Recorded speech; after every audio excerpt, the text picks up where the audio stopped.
So as always, Spirit makes me wait until the last minute to know what I'm going to talk about on any given day. And all week I've been saying, well, give me some idea. Later. And so today I'm driving here going, you know, any time now would be fantastic. Just, you know, not to be pushy, but. And I had an idea that they've been kind of throwing at me all week, that they wanted to talk about being authentic, being your true self. From a spiritualist or a spiritual point of view, which is to say that, you know, we're all born as innocent souls into this world. We're bright, shining stars of light that are born into a human body, and this is my personal belief. And I use this in my meditations a lot, that deep inside of us, there is still that core truth of who we are always, which is that beautiful, shining light. But we're born into this human body, and we come into this world with its hardships and its prejudices and the way we're raised and our peers and our circumstances and all of these other layers upon layers upon layers. And as we grow, we learn that, well, I'm a girl, so I can't do this, and I'm short, so I can't do this, and I'm better at this than that, so I can't do that. And my mother said I should never do this. And, you know, my husband says I can't do that, or, you know, it's wrong, I shouldn't do that. And we start losing track of the innocent, childlike, shining little soul that we are, that came into this world so passionate, so excited to be here. I can't wait for my turn. What am I going to learn? What am I going to do? How am I going to change the world and make it beautiful and wonderful? And we start learning all the negatives and the walls and the hurdles that we have to overcome to prove ourselves. And I don't say that it's always a bad thing. I don't want to sound like the world puts this on us and we're victims of this. It's what we come here to do to get through that. But I do say that in doing the very best that they can for us, our parents, our school systems, and our peers sometimes put their limitations. And their limitations were gotten from their parents, peers, and schools, which were gotten from their parents and peers. And so you're seeing how generation after generation, and some of the limitations we have could date back hundreds of years. But it's always kind of come down this way because ladies don't do that. Proper gentlemen do not do this. Girls can't do that. You know, that sort of a thing. And between the societal norms and the behavioral norms and then the norms of your family and culture, you start weeding out certain things from even your thought process. Well, I'm just never going to look at that because it's not part of my culture. You know, some of it is limitation to what we can see. I'm obviously not going to be introduced to Indian culture if I don't grow up anywhere around any Indians. You know, I'm not going to learn anything about African tribe culture if I'm not anywhere around that, which is not necessarily a bad thing. It's just the way that it is. But I'm also not going to be around people of much higher educational levels if I grow up in a family where college isn't in their reach. I'm not going to learn about being the CEO of a company if I am working at an entry-level job and that is where I'm stuck for some reason or another. That's not to say that I can't, it's just to say that I haven't. And so we find ourselves in a predicament where as we get older, our soul starts getting louder and louder. And we come in here, the minute you're born, you have an expiration date because your time is limited here.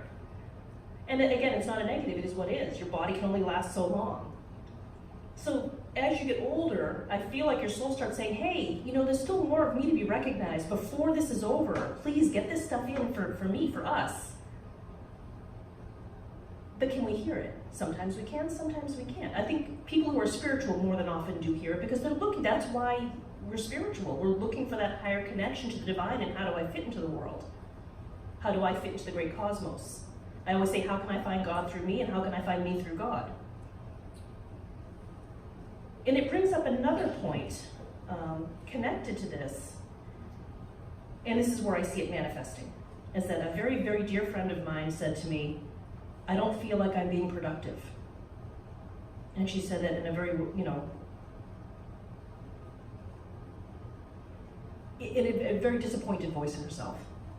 And I said, and why do you have to be? Well, I don't know. Well, because they say, well, who says? You are the maker of your own life. And that, I think, is the calling. There's a difference between not being productive, which is the society where you're only worth as much as someone can squeeze out of you, whether it's work, whether it's money, whether it's caring, whether it's time. We're all raised with this idea that you are only of value as long as you are being productive. And that takes so much away from who we are, because the soul of us is not productive. The soul of us is joyful. The soul of us shares their joy with other people and cares about other people, not for what they get back out of it, but because it loves, and that's what it does. So I'm going to share a secret with you today. You have to promise not to tell anybody. The purpose of your life, that everyone's been wondering, what am I here for? Why was I born? Why am I here? It's our secret.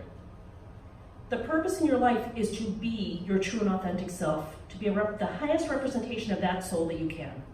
Period. That's it. Be joyful. Be happy. Treat yourself like you treat everyone else. Because I guarantee that everyone in this room, at one point or another, or maybe always, will put everyone else ahead of yourself. Don't forget, you are a person too. And your own soul screams as much for you as you scream for someone else. Don't forget to feed yourself with joyful things. Don't forget to allow yourself to be happy. And so we have obligations. We have a life that we're born into, and we have these obstacles that we need to work through or overcome or process. Yes, that's why we're here in a human body and not wild souls up there having a great time watching over the rest of us. But it's not about what you can give always.